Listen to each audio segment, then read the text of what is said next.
আমি 3টে বিস্কুট দিয়ে দিয়েছি ব্যাগের মধ্যে, ঠিক আছে? টাটা।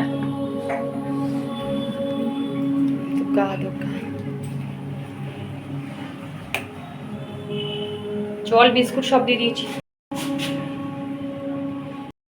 এখানে চা রেডি, মেয়ে দুকা দুকা করেছে, তো চল আগে চাটা খাই।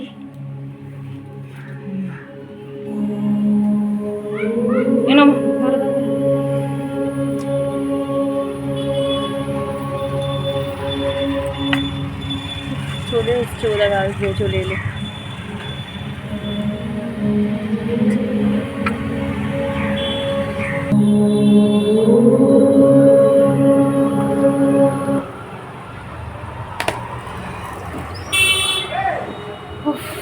তো বন্ধুরা, এটা হচ্ছে নেক্সট ডের ব্লগ।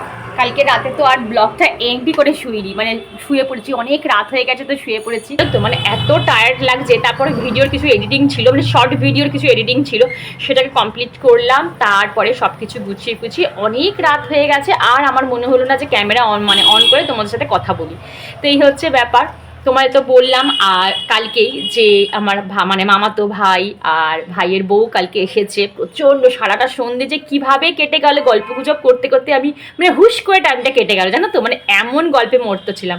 আর সত্যি কথা বলতে গেলে আমি ক্যামেরা কালকে অন করিনি, কেন জানো তো, সবাই তো আর ক্যামেরা ফ্রেন্ডলি নয়, তো সবাই ক্যামেরার সামনে আসা পছন্দই করে না। ওরা খুব সোশ্যাল মিডিয়া থেকে অনেকটা দূরে থাকে, মানে ওদের ফেসবুক অ্যাকাউন্টও নেই, কিচ্ছু নেই, মানে ওদের কিছু দেখতে পাবে না, ওদের জীবনযাত্রা তোমরা দেখতে পাবে না।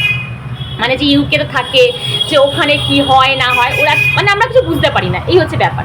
তো ওই জন্য আমি আর ক্যামেরা অন করিনি, কারণ সবসময় এটা করা উচিত নয়। উইদাউট পারমিশন কারোর সামনে ক্যামেরাটা খুলে বলা, এটা আমি একদম পছন্দ করি না, তোমরা তো জানো।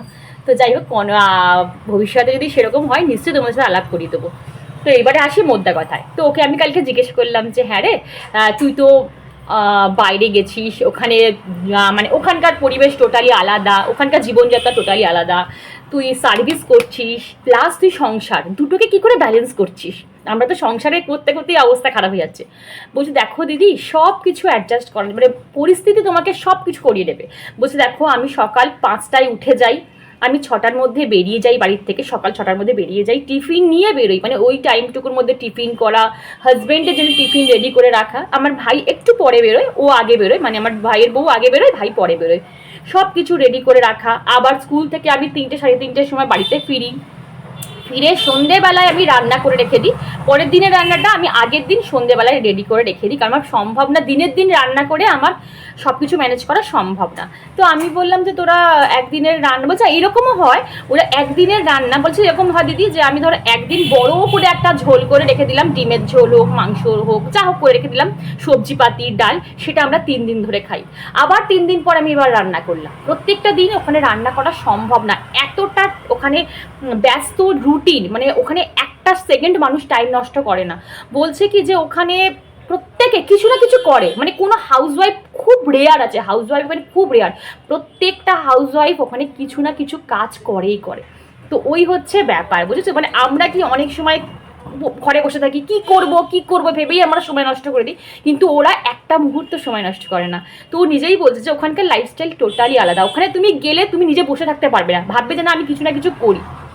তো এই হচ্ছে ব্যাপার।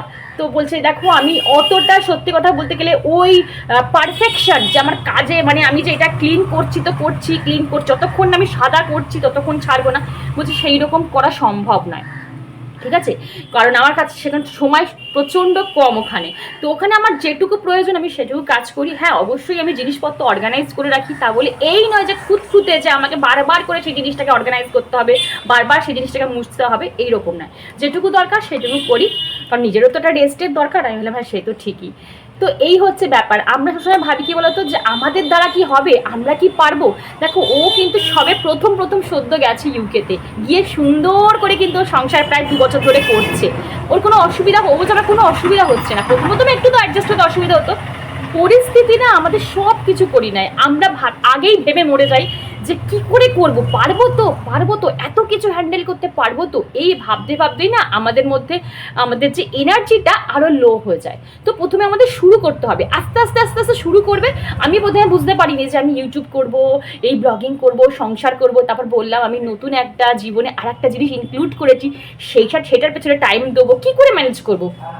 কিন্তু করতে না দেখবে আস্তে আস্তে সব কিছুর একটা টাইম মাপা হয়ে যাবে, যে এর জন্য এই টাইমটা, ওর জন্য ওই টাইমটা তুই নিজেই অ্যাডজাস্ট করে নেবে, কাউকে অ্যাডজাস্ট করতে হবে না।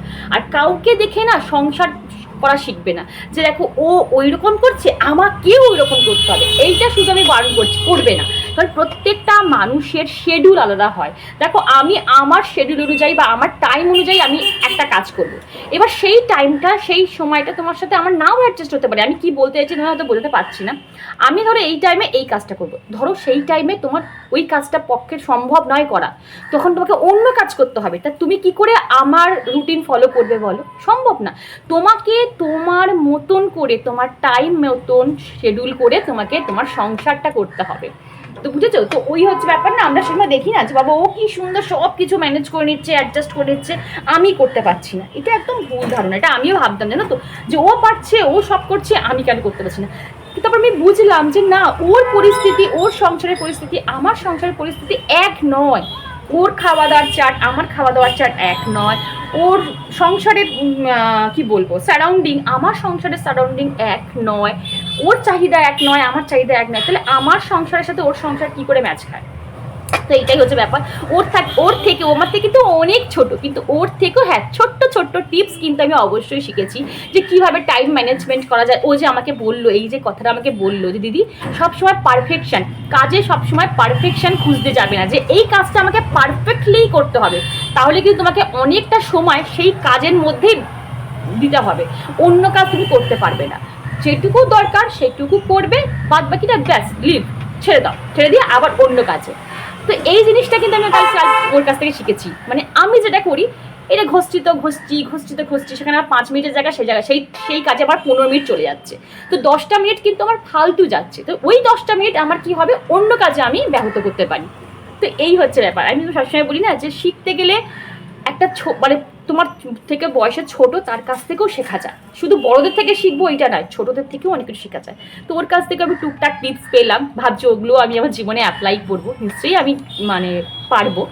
তো এই হচ্ছে ব্যাপার। তো চলো খুব বক করে নিলাম, আসলে তোমাদের সাথে এটা শেয়ার করলাম। আমি যা শিখলাম, আমি বলি আমি প্রত্যেক দিন যা শিখি আমি তোমাদের সাথে সেটা শেয়ার করি। তোমরাও চেষ্টা করবে, কাউকে দেখে নয়, নিজের মতন করে সংসারটাকে গুছিয়ে পরিপাটি করার চেষ্টা করবে, নিজের মতন করে টাইম ম্যানেজমেন্ট করবে, নিজের মতন করে শিডিউল করবে। আমি এইটা নয় যে ক্যামেরা অন করে তোমাদের কটা 4টে কথা বলে দিলাম, সেটা নয়, এটা কিন্তু একটা বাস্তব কথা, এটা বোঝার কথা। তো এই হচ্ছে ব্যাপার।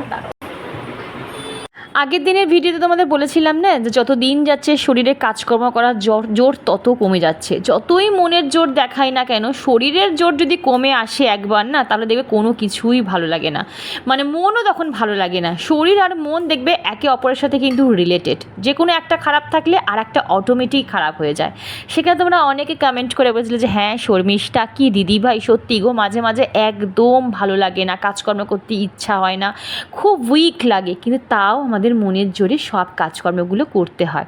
একটা জিনিস তোমরা লক্ষ্য করে দেখেছো কিনা জানি না, যে আমাদের মা বলো, শাশুড়ি মা বলো, ঠাকুমা, দিদিমা, জেঠিমা, যারাই থাকুক না কেন, তারা তাদের ওই বয়স অবধির বা এই বয়সে এসেও তারা এখনও আমাদের থেকে দ্বিগুণ এনার্জেটিক, দ্বিগুণ প্রোডাক্টিভ।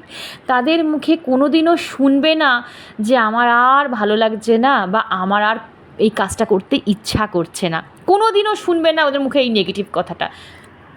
এখনও আমি আমার মা বলো বা আমার শাশুড়ি মাকে এখনও মোর প্রোডাক্টিভ এনার্জেটিক দেখি আমার থেকে, মানে আমি হাঁপিয়ে গেলে তাদের কিন্তু এতটুকু হাঁপাতে দেখি না। তো যাই হোক, কী জানো তো, ওনারাও কিন্তু রক্ত মাংসের গড়া, আমরাও রক্ত মাংসের গড়া, ভগবান এক্সট্রা কোনো জিনিস দিয়ে তাদের এই পৃথিবীতে পাঠায়নি। আসলে কী জানো তো, আমরা এই কেন আমাদের এই প্রবলেমটা, কারণ আমাদের হচ্ছে এই অনিয়মিত লাইফস্টাইল। আগেকার দিনের মানুষরা যেটুকু খেত না সেইটুকু তারা হেলদি খেত, পুষ্টিকর খাবার খেত। এখন আমরা যে জলটুকু খাই সেটাও কিন্তু ভেজাল। ভেজাল। এখন দেখো রোগের কোনো বয়স নেই। তোমরা যে কজন আমার ভিডিও দেখছো কেউ কি বলতে পারবে যে সারাদিনে তারা একটা ওষুধ না খেয়ে তারা দিন কাটাতে পারবে?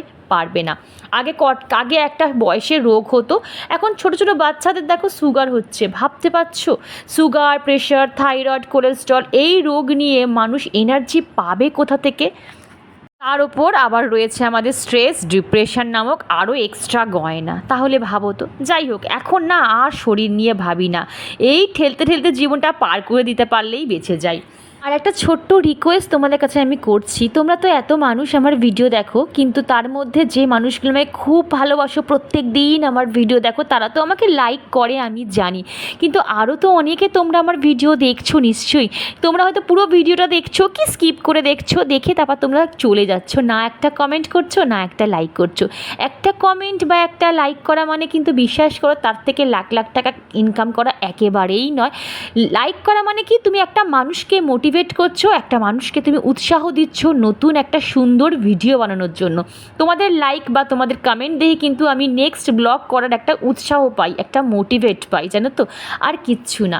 যাই হোক, আমি কিন্তু কথা বলতে বলতে ব্রেকফাস্ট কমপ্লিট করে নিলাম। আজকে ব্রেকফাস্টে আমি মুসলে খেলাম, তবে দুধ দিয়ে খাইনি, সেটা আমি টক দই দিয়ে খেয়েছি। আর আজকে এদিকে কথা বলতে বলতে আমার ভেজিটেবল স্টোরেজ বক্সটাও কিন্তু আমি পরিষ্কার করে নিলাম।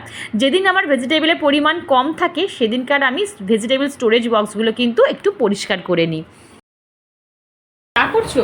হ্যাঁ, এই যে চা করছে এখন, এই নিয়ে আমাদের 2 রাউন্ডের চা হচ্ছে, ঠিক আছে? সকালে তো খাওয়া হয়ে গেছে, এখন কটা বাজে মা? 11টা বাজেনি বলে? না। 11:15 বাজে। আর চলো কি রান্না হবে একবার দেখি তোমাদের। এখানে দেখো কুলেখাড়া সেদ্ধ হচ্ছে, ঠিক আছে? এই পালং শাক আছে, যেটা পালং শাক সেদ্ধ করছি, কারণ বলতো এখন যেহেতু বর্ষাকাল তো ওই জন্য পালং শাকটা সেদ্ধ করা হচ্ছে।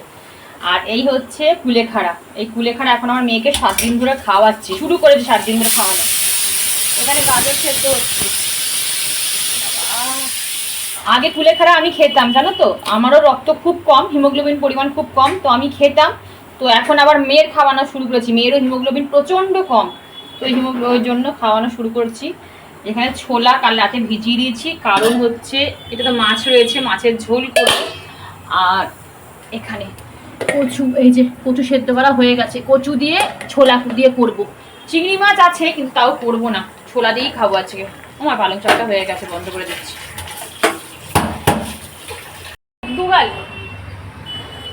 আগে আমি প্রচন্ড মানে, মা হয়ে গেছে, একটু বন্ধ করে দাও তো মা, নাহলে আমি প্যাঁচ পিঠি পড়েই যাচ্ছে, বন্ধ করে দাও।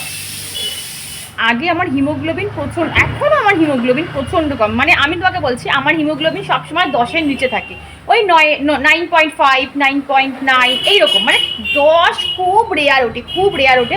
যদি আমি আয়রনের ট্যাবলেট খাই তবে আমার 10 ওঠে, নাহলে আমার 9-এর নিচেই থাকে, 10-এর নিচেই থাকে। আর সেম আমার হাজব্যান্ডেরও সেম হিমোগ্লোবিন কম থাকে। আমার মেয়ে, দেখো মেয়েদের তো একটু হিমোগ্লোবিনের রেঞ্জ ম্যাক্সিমাম মেয়েদেরই কম থাকে, যেহেতু আমাদের মান্থলি পিরিয়ডস হয়, তো ওই জন্য আমাদের হিমোগ্লোবিনের পরিমাণটা অল্পই থাকে ম্যাক্সিমাম মেয়েদের, সবার বলছি না। আমার মেয়ের প্রচণ্ড হিমোগ্লোবিন কম। কাশ্মীরে যখন গিয়ে আমার মেয়ে অসুস্থ হয়ে পড়েছিল তখন ওর হিমোগ্লোবিন 7 নেমে গেছিলো, 7.2, ভাবতে পারছো হিমোগ্লোবিনের পরিমাণ। তারপর তো ওষুধপত্র চলেছে, খাওয়া দাওয়ার রেস্ট্রিকশন চলেছে, তারপর এখন আর মাপানো হয়নি। তো আগে যখন আমি কুলেখাড়া খেতাম তখন ডাক্তার আমাকে বলেছিল, আমি ডাক্তারবাবুকে বলেছিলাম, ডাক্তারবাবু আমি কিন্তু কুলেখাড়ার রস খাই ডেলি। তখন ডাক্তার আমাকে একটা কথাই বলেছিলেন যে যতই তুমি কুলেখাড়ার রস খাও না কেন, তুমি যদি প্রাণীজ প্রোটিন শরীরে ইনটেক না করো, মানে প্রাণীজ প্রোটিন কোনটা হচ্ছে মাছ, মাংস, মানে হয়তো তোমার যেটাকে বলা হয় লিভার, মেটে যেটাকে বলা হয়, এইগুলো যদি তুমি না খাও, ডিম, এইগুলো যদি তুমি না খাও, তোমার হাড় গিস হিমোগ্লোবিনের পরিমাণ বাড়বে না, ঠিক আছে? ভীষণ পরিমাণে মাছে প্রচণ্ড হিমোগ্লোবিন বাড়ে।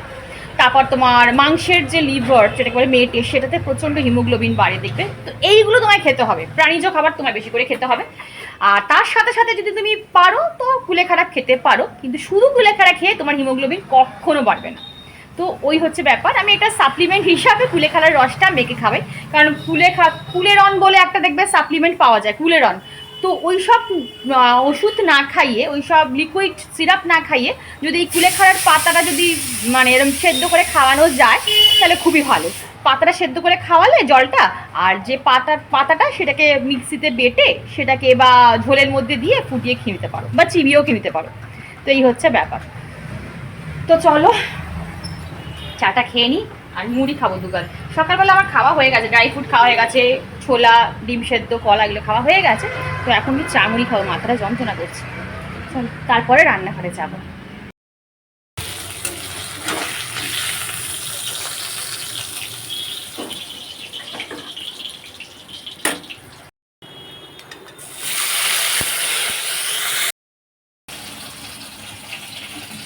এটা দিয়ে দিই, দুটো গ্যাস জ্বালিয়েছে তাড়াতাড়ি রান্না করার জন্য, মানে অনেক দেরি হয়ে যাবে। আজকে বৃহস্পতিবার তো অনেক দেরি হয়ে যাবে।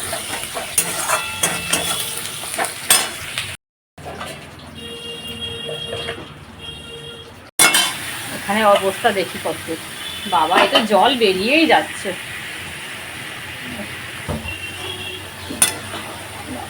দেখো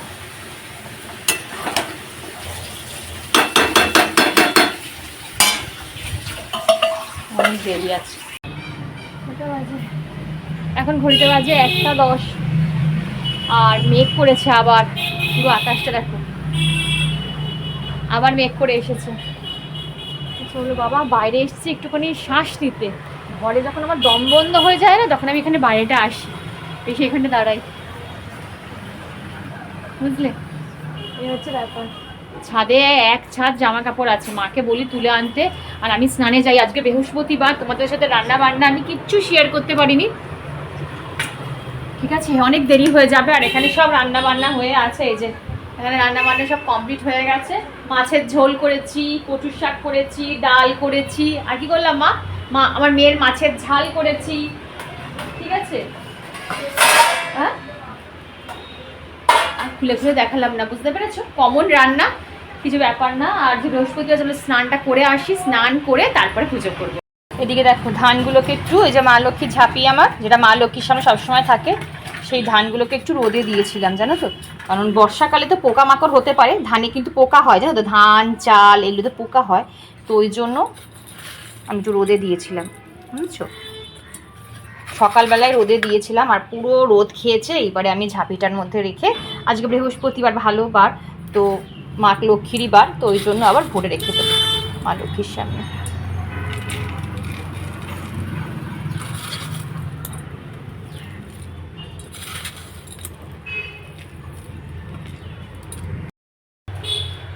আমার মা লক্ষ্মী, আর এখানটা আমি রেখে দেবো মা লক্ষ্মীর সামনে। এইভাবে রেখে দেবো মা লক্ষ্মীর সামনে। এটা আমার 12 মাস এরকম থাকে, পৌষ মাসে আবার এটা আমি চেঞ্জ করবো, বুঝেছো?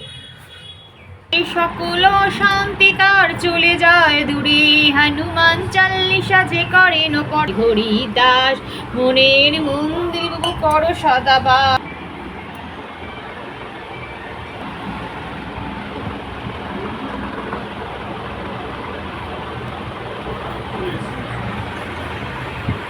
বিশ্বরূপস্য ভাজ্যাসি পদ্মে পদ্মলহে শুভে সর্বত্র পাহিমাং দেবী মহালক্ষ্মী নমস্তেতে। জয় মা লক্ষ্মী, জয় মা লক্ষ্মী, জয়।